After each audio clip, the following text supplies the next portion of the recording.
Hi everyone, today we discuss about how to create a DeepSeek API key.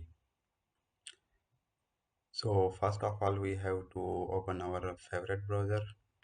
Then we have to type API docs deep. Then we have to click on the first link.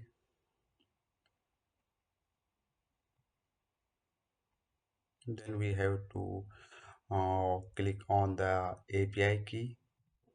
Then we have to click on the button create new API key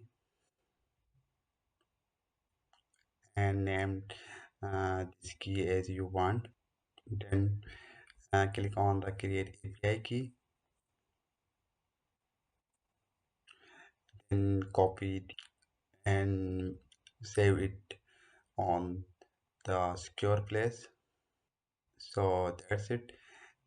Please don't forget to share and subscribe.